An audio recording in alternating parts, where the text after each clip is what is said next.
acurrucados entre bajíos y cerros, haciendo un cuadro bordado con las estrellas del cielo, tierra bendita de Dios. Saludos y bendiciones. Estamos aquí en la Sierra Norte de Puebla y Veracruz, la familia Delgado Rosal. Y pues es un gusto para nosotros volver a estar en un devocional más. Vamos a tener un tiempo de oración. Señor bendito, te damos las gracias porque podemos ir ante el trono de tu gracia y poder platicar contigo. Rogamos, Padre, que nos des oídos para oír y que nos des un corazón sensible, abierto a tu palabra para obedecerla. Nos ponemos en tus manos en el nombre de Jesús. Amén. Pues hace tiempo, hermanas, ya tiene algunos añitos que este versículo de Isaías 9, 1 y 2 ha estado mucho en mi mente, en mi corazón, y como dice la palabra, meditándolo. El título del día de hoy es Tierra de Sombra de Muerte. En varias partes de las Escrituras, ahora he puesto mucho más atención desde que Dios me dio este tema, que se menciona esa frase, sombra de muerte, tierra de oscuridad, tierra de sombra de muerte. Y pues vamos a iniciar, dice en Isaías 9, 1 y 2, mas no habrá siempre oscuridad para la que está ahora en angustia, tal como la aflicción que le vino en el tiempo que livianamente tocaron la primera vez a la tierra de Zabulón y a la tierra de Neftalí, pues al fin llenará de gloria el camino del mar, de aquel lado del Jordán, en Galilea de los gentiles. El pueblo que andaba en tinieblas vio gran luz, los que moraban en tierra de sombra de muerte, luz resplandeció sobre ellos. Ese es el tema y eso es lo que Dios ha puesto en mi corazón ya de hace tiempo. Y bueno, vamos a ver un poquito de información acerca de quién es Galilea. Vamos a ser transportados en Isaías 9 hacia la venida del Mesías. El territorio norte de Israel, llamado la tierra de Neftalí, había llegado a ser despreciada por los invasores y será hecha gloriosa. Galilea de los gentiles fue donde el Salvador pasó su juventud y fue escena de mucho de su ministerio público, ¿verdad? Bueno, en su primera venida Cristo trae esa luz y en su segunda venida Él traerá esa alegría a la nación y fin a toda su esclavitud y guerra. Galilea constituye la zona norte del estado de Israel, un área de aproximadamente 4,000 kilómetros cuadrados. Tiene llanuras fértiles y áridas montañosas, región de colinas. Ahí está el monte Tabor y de ahí también ocurrió la transfiguración y muchos milagros, como que caminó sobre el agua en Juan 6, 19 al 21, calmó la tempestad en Mateo 8, 23, 26 y la pesca milagrosa en Lucas 5, 1 al 8. A pesar de toda esa hermosa bendición que recibieron, tener el ministerio público del Señor Jesús, tener parte de su juventud, y hay muchos milagros gloriosos, a pesar de toda esa hermosa bendición de alcance redentor por el Salvador, estudiemos cuál era verdaderamente la condición, el estado o la situación de Dios, de Galilea ante Dios, ¿verdad? ¿Quién es Galilea de los gentiles? Espiritualmente vamos a 1 Corintios 10, 20. Antes digo que lo que los gentiles sacrifican, a los demonios los sacrifican y no a Dios. Y no quiero que vosotros os hagáis partícipes con los demonios. Espiritualmente Galilea estaba sumida en un paganismo. Era una mezcla entre judíos y paganos. Galilea se relacionaba con judíos y paganos, limitaba con Fenicia y Traconite, al sur de Samaria, al este con las regiones al otro lado del Jordán, lo que ahorita podría ser Transjordania. La mezcla predominante de razas gentiles empobreció la adoración del judaísmo o del Dios verdadero. Por ese motivo el acento y el dialecto galileo era marcadamente particular, ¿verdad? Y si bien es cierto que la abundancia del corazón habla la boca, nuestra identidad geográfica es afectada o influenciada por el estilo de vida espiritual de aquella región tenca.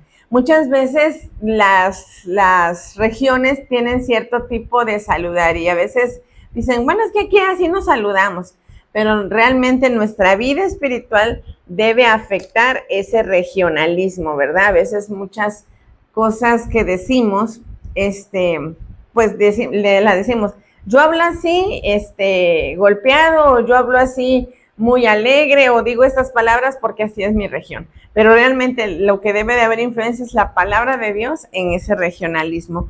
En este caso, Galilea estaba muy mezclada, no era pura.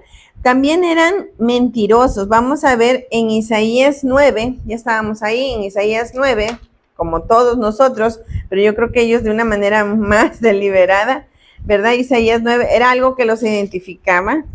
Versículo 15 al 16.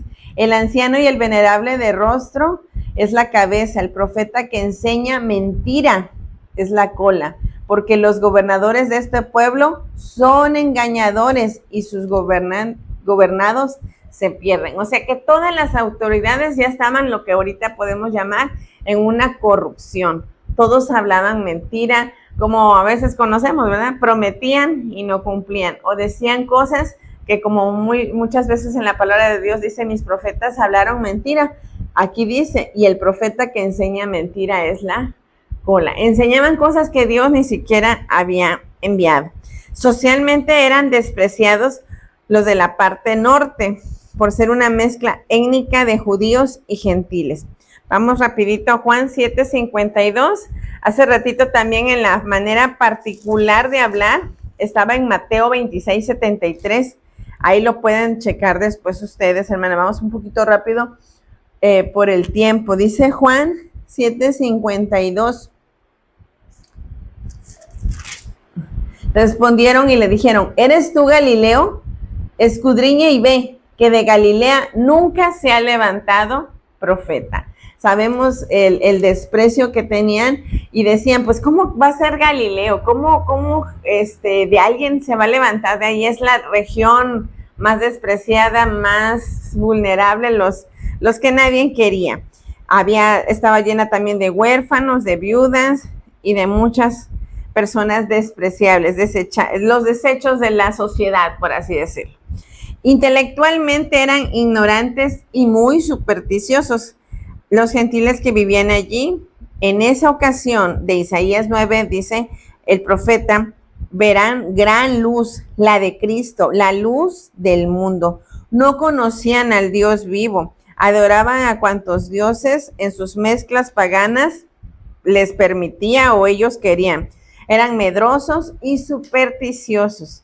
Físicamente, ¿cómo eran? A causa de la maldad general, la tierra estaba consumida por el fuego de la guerra civil, la anarquía, el hambre, el saqueo y hasta el canibalismo. Cuando llegó el tiempo del asedio, hasta entre ellos mismos empezaron a comer. Aquí tengo las citas, Isaías 9, 18 al 21 y Gálatas 5, 15 al 16. Su área más afectada y la raíz de todo lo malo que era en Galilea de los gentiles es que su área espiritual eran pecadores. Nada más en Isaías 9 voy a decir versículos y ahí ustedes lo van a poder leer. En Isaías 9 hay una descripción tan grande de cómo estaba sumida en oscuridad Galilea. Había oscuridad y angustia, versículo 1. Versículo 2, había tinieblas y muerte. Versículo 4, estaban dadas al yugo, a la vara y al cetro corrupto.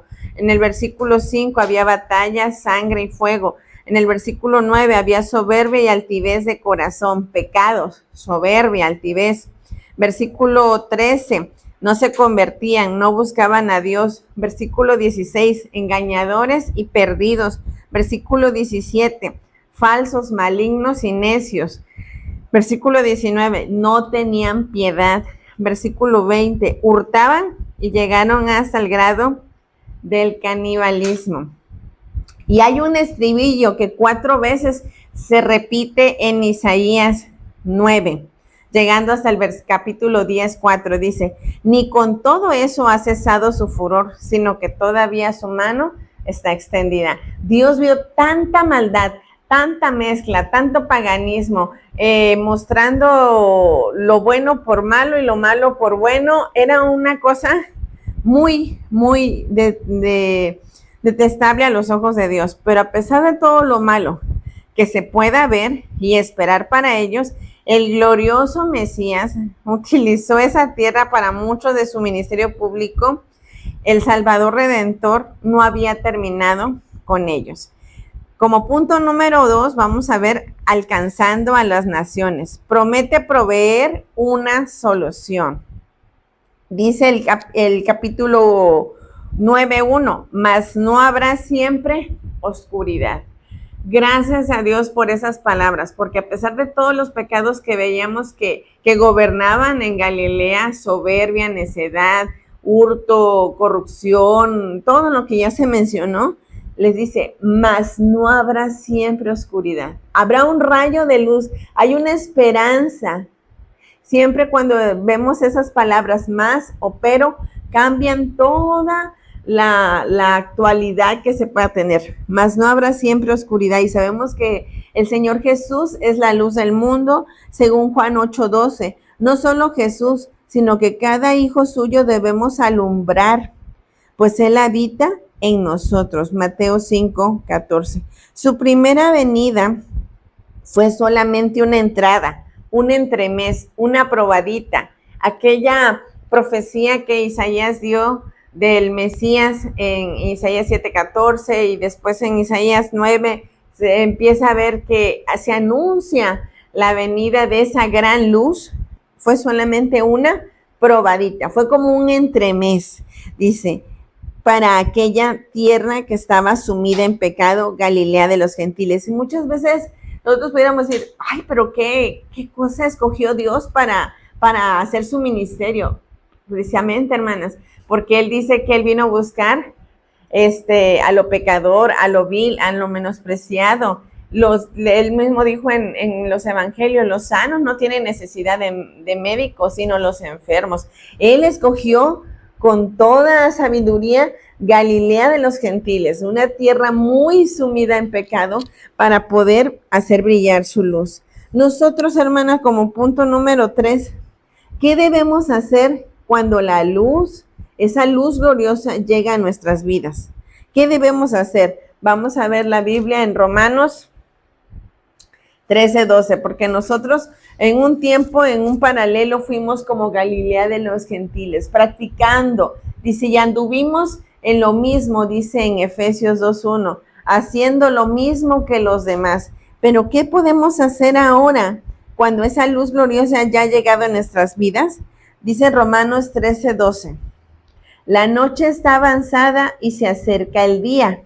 Desechemos pues las obras de las tinieblas y vistámonos las armas de la luz. Desechar las obras, no abrazarlas, no darles entrada, no darles cabida, no darles oportunidad. Desechar las obras de las tinieblas, vestirnos de las armas, de la armadura de la luz de Cristo, la armadura que el Espíritu Santo ha provisto también. También como inciso B, hay evidencias de cuando uno ya es hijo de Dios. En Primera de Juan, capítulo 1, son solamente 2 versículos, 5 y 7. Sí, pero tiene tanto ahí. Dice, este es el mensaje que hemos oído de Él y os anunciamos. Dios es luz y no hay ningunas tinieblas en Él. Si decimos que tenemos comunión con Él y andamos en tinieblas, mentimos, no practicamos la verdad. Pero si andamos en luz, como Él está en luz, tenemos comunión unos con otros, y la sangre de Jesucristo, su Hijo, nos limpia de todo pecado. La evidencia de un hijo de Dios es anunciar de Dios. Versículo 5 dice, y os anunciamos. Versículo 6, comunión con Dios y practicar la verdad. Versículo 7, comunión unos con otros y limpios de todo pecado. En este tiempo se está diciendo, muchas personas están autodenominando, o ya sea ateo o que creen en el Dios que ellos se imaginan, o están diciendo que son cristianos, pero no va de acuerdo a la evidencia bíblica, a la evidencia que nos dice Primera de Juan 1, 5 al 7. Yo creo que se quedan como dice en el versículo 6, en el versículo 8, si decimos, y en el versículo 10, si decimos, si decimos, si decimos. Muchos nomás dicen, pero no se ve evidencia transformadora y redentora, renovadora en la vida de la persona, nomás si decimos. No se ve que anunciemos, que tengamos una comunión con Dios, que practiquemos la verdad, dice, y no practicamos la verdad. O sea, si solamente dicen, no se ve una comunión unos con otros, no se ve una limpieza de todo pecado, no se refleja esa luz de Cristo. Entonces, no estamos dando esas evidencias. La Biblia también nos dice que ¿qué debemos hacer cuando ya llegó esa luz a nuestra vida? Anunciar las virtudes de aquel. ¿Se acuerdan en 1 Pedro 2:9? Debemos anunciar que ya no estamos en pecado, que ya no hacemos las mismas obras como Galilea de los gentiles, que pasó todo un tiempo, todos unos periodos viviendo así, los cautiverios, los asedios, el paganismo, hasta que llegó esa profecía, mas no habrá siempre oscuridad. Algún día iba a llegar esa luz que iba a llenar de gloria. Habrá luz, no oscuridad, resplandeciente esa luz. Esa luz nos libra de la potestad de las tinieblas, dice Colosenses 1, 13 y 14, y nos traslada al reino de su amado Hijo. Nos da redención, nos compra y nos da el perdón de nuestros pecados. Provee un camino de paz, en Lucas 1, 78 al 79. Provee un camino progresivo en la luz. Como nos dice Proverbios 4, 18, la luz de Cristo va en aumento en nosotros hasta que el día es perfecto. Dice ahí, vamos a buscar Proverbios 4, 18, ese es un versículo que los cristianos deberíamos de tratar de practicar, de recordar, de esa santificación progresiva. Dice más, la senda de los justos es como la luz de la aurora. Sale un pequeño destello, un pequeño reflejo, pero que va en aumento hasta que el día es perfecto, hasta que estemos en esa luz inaccesible ante la santidad majestuosa de nuestro Dios. Lo más grande es que Dios no solo es la luz a nuestras vidas, sino que es el sol. Fíjense, no solamente es una luz, es el sol de justicia. Es lo que nos dice Malaquías 4:2. Mas a vosotros los que teméis mi nombre, nacerá el sol de justicia, y en sus alas traerá salvación, y saldréis y saltaréis como becerros de la manada. El Señor Jesucristo es el sol de justicia, esa luz que va en aumento hasta que el día es perfecto, es la luz del mundo. Y así como Galilea tuvo esa gran oportunidad, no solamente de ver, que en su lugar fuera anunciada esa profecía, sino tener ahí en su juventud al Mesías, ver todos sus milagros como los que ya mencionamos. Ellos pudieron ver palpablemente y tuvieron la oportunidad, como tú y yo, de decidir si querían seguir en esa tierra de sombra de muerte. Era algo que reflejaban que la muerte, sombra, es el reflejo, ¿verdad?, de algo. Ahora ellos podrían reflejar la luz de Cristo. Así tú y yo, hermanas, fuimos un día, estábamos en las mismas tinieblas, lo mismo que los demás, pero nosotros podemos reflejar ahora ese sol de justicia. El mundo sigue en tinieblas, mas Dios resplandece en Israel y a través de ella a todo el mundo. No nos olvidemos de pedir por el pueblo de Israel.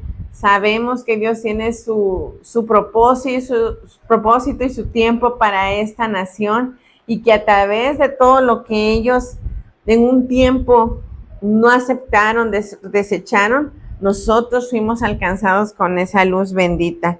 Pero sigamos orando por ella, por el pueblo de Israel.